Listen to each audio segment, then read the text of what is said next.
BNP chairperson Begum Khaleda জিয়াকে air অ্যাম্বুলেন্সে কাল নেওয়া হতে পারে লন্ডনে। তার জন্য এয়ার অ্যাম্বুলেন্স পাঠাচ্ছে কাতার। এদিকে খালেদা জিয়ার শারীরিক অবস্থা অপরিবর্তিত বলে জানিয়েছেন বিএনপির যুগ্ম মহাসচিব রুহুল কবির রিজভী। এদিকে সকালে বিএনপি চেয়ারপারসন বেগম খালেদা জিয়ার শারীরিক অবস্থা পর্যবেক্ষণের জন্য এভার কেয়ার হাসপাতালে গেছে 6 সদস্যের চীনা বিশেষজ্ঞ দল। সকাল 10টার দিকে হাসপাতালের সিসিইউতে যায় ডাক্তার কাই জিয়ানফাং এর নেতৃত্বে বিশেষজ্ঞ দল। এরপর সকাল 11টা 45 মিনিটে বেগম খালেদা জিয়াকে সিটি স্ক্যান করানোর জন্য হাসপাতালের 3 তলায় নিয়ে যাওয়া হয়।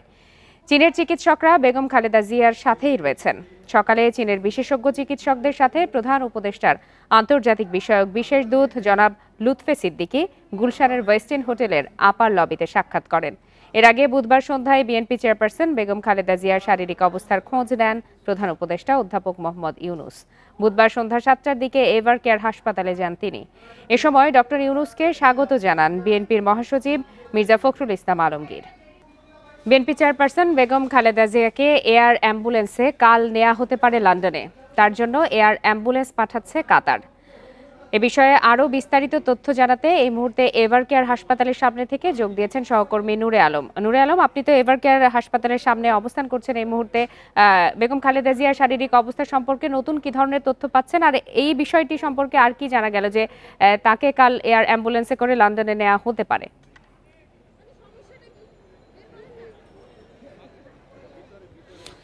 এখন পর্যন্ত যেটি সংবাদ সম্মেলন করার কথা ছিল সেটি শুরু হয়নি, কিছুক্ষণের মধ্যেই শুরু হবে। ভেতরে মিটিং চলছে এখনো।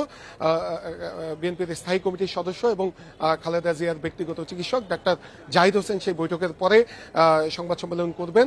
এখানে বিএনপির মিডিয়া সেলের কর্মকর্তারা উপস্থিত রয়েছেন। অনেকক্ষণ ধরেই প্রস্তুতি চলছে, কিন্তু বৈঠক না শেষ হওয়ার কারণে এখনো বিস্তারিত জানা যায়নি। তারপরে আমরা যতটুকু সম্ভব জানতে পেরেছি যে খালেদা জিয়াকে বিদেশে নিয়ে যাওয়ার জন্য কাতার সরকার এয়ার অ্যাম্বুলেন্স দিতে প্রস্তুত রয়েছে বলে এরই মধ্যে আমরা জানতে পেরেছি। এবং মেডিকেল বোর্ডের যে বৈঠক হয়েছে সেই বৈঠকেও বেশ কিছু সিদ্ধান্ত হয়েছে। বলা চলে যে কিছুক্ষণ পরেই আসলে পরিষ্কার হওয়া যাবে খালেদা জিয়াকে যুক্তরাজ্যে চিকিৎসার জন্য নিয়ে যাওয়া হবে কি হবে না। তবে সব ধরনের প্রস্তুতি এরই মধ্যে নিয়ে রাখা হয়েছে। পররাষ্ট্র মন্ত্রণালয়ে যে আবেদন থেকে শুরু করে বিএনপির পক্ষ থেকে যা যা করণীয় সবকিছুই করা হয়েছে বলে আমাদেরকে এরই মধ্যে নিশ্চিত করেছে বিএনপির সিনিয়র নেতারা। সেই সঙ্গে জানিয়ে রাখি, গত কয়েকদিন ধরে যেটি মূল আলোচনার বিষয়বস্তু সেটি হচ্ছে খালেদা জিয়ার স্বাস্থ্যের অগ্রগতি আর তারেক রহমানের দেশে ফেরা। খালেদা জিয়ার যে স্বাস্থ্যের অগ্রগতি সেটি যতটুকু সম্ভব আমরা জানতে পেরেছি গত দুদিন ধরেই অপরিবর্তিত অবস্থায় রয়েছে। এবং আমরা দেখেছি যে গতকালকে যুক্তরাজ্যের বিশেষজ্ঞ চিকিৎসক এসেছেন। রাতে চীনের বিশেষজ্ঞ চিকিৎসকদের একটি প্রতিনিধি দল এসেছেন। তারা দিনভর এই হাসপাতালে রয়েছেন। এখনো তাদের সাথেই বৈঠক চলছে। সেই বৈঠক শেষ হওয়ার পরে সংবাদ সম্মেলন অনুষ্ঠিত হবে। এখন পর্যন্ত শেষ না হওয়ার কারণেই এই সংবাদ সম্মেলনটি হচ্ছে না। আর আমরা যেটি বিএনপির সিনিয়র নেতাদের সাথে কথা বলে জানতে পেরেছি এবং বিএনপির বিভিন্ন সূত্র থেকে জানতে পেরেছি, তারেক রহমানের দেশে ফেরাও এই মেডিকেল বোর্ডের সিদ্ধান্তের উপরে নির্ভর করছে। যদি বেগম খালেদা জিয়াকে উন্নত চিকিৎসার জন্য যুক্তরাজ্যে নিয়ে যাওয়ার প্রয়োজন হয় তাহলে তারেক রহমান এখনই দেশে ফিরবেন না, তিনি যুক্তরাজ্যেই আপাতত থাকবেন। আর যদি এখানে চিকিৎসা চালানো হয় তাহলে তিনি অতি দ্রুত দেশে ফিরবেন বলে আমাদেরকে বিভিন্ন সূত্র থেকে জানানো হয়েছে। তবে সব বিষয়ই পরিষ্কার হওয়া যাবে এই সংবাদ সম্মেলনের মধ্য দিয়ে। এখন যেসব সংবাদ আমরা পাচ্ছি, বিভিন্ন সূত্র থেকে এসব তথ্য পাচ্ছি, কিন্তু এই সংবাদ সম্মেলনই সবকিছু নিশ্চিত করে বেগম খালেদা জিয়ার ব্যক্তিগত চিকিৎসক ডাক্তার জাহিদ হোসেন আমাদেরকে জানাবেন। সেই সঙ্গে জানিয়ে রাখি, এখানে কিন্তু সকাল থেকে সাধারণ মানুষের উপচে পড়া ভিড়। সাধারণ মানুষ বলছেন যে তারা দূর দূরান্ত থেকে এসেছেন খালেদা জিয়ার স্বাস্থ্যের খোঁজ নিতে। যদিও বা হাসপাতালের ভেতরে ঢোকার কোনো সুযোগ নেই, আইন শৃঙ্খলা রক্ষাকারী বাহিনীরা কঠোর নিরাপত্তা এখানে দিচ্ছেন। আমরা দেখছি যে এই এভার কেয়ার হাসপাতালের মূল ফটকের সামনে পুলিশ সার্বক্ষণিক থাকছেন এবং কাউকে যেতে দেওয়া হচ্ছে না, রোগীদের যেতে দেওয়া হচ্ছে যাতে অন্য রোগীদের কোনো ধরনের সমস্যা না হয়। এবং সাধারণ মানুষের দাঁড়ানোর জন্য একটি ব্যারিকেড দিয়ে দেওয়া হয়েছে গেটের পাশে এবং তাদের জন্য একটি জায়গা করে দেওয়া হয়েছে, তারা সেখানে আসতে পারেন। বলা চলে যে খুবই সুশৃঙ্খলভাবে আইন শৃঙ্খলা রক্ষাকারী বাহিনীর সদস্যরা এবার হাসপাতালের সামনে পরিস্থিতি নিয়ন্ত্রণ করতে ভেতরে খালেদা জিয়াকে নিরাপত্তা দিচ্ছেন। আমরা দেখছি যে গতকাল প্রধান উপদেষ্টার কার্যালয় থেকে যে ঘোষণা দেওয়া হয়েছিল এই এসএসএফ এর যে নিয়োজিত রয়েছেন তারই অংশ হিসেবে হেলিকপ্টার মহড়া হবে, অর্থাৎ পরীক্ষামূলকভাবে সেনাবাহিনীর হেলিকপ্টার মহড়া করা হবে। সেটি আমরা দেখেছি কিছুক্ষণ ধরেই চলছে সেই হেলিকপ্টার মহড়াও চলছে।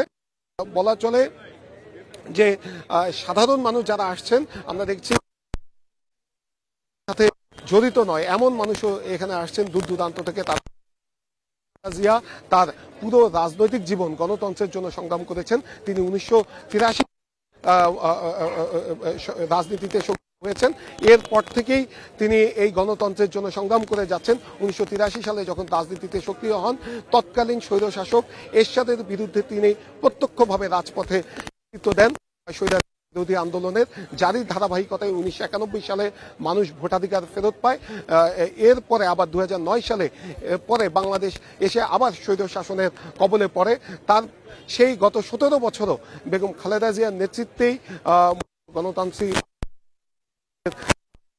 তৈরি হয় এবং এর কারণে তাকে এই গত শাসন আমলে তাকে জেলে নিয়ে যাওয়া হয়, মিথ্যা মামলায় জেলে নিয়ে যাওয়া হয়। এবং এখানে যারা সাধারণ মানুষ এসেছেন তারা বলছেন যে বেগম খালেদা জিয়াকে স্লো পয়জনিং করে তাকে অসুস্থ করে ফেলা হয়েছে,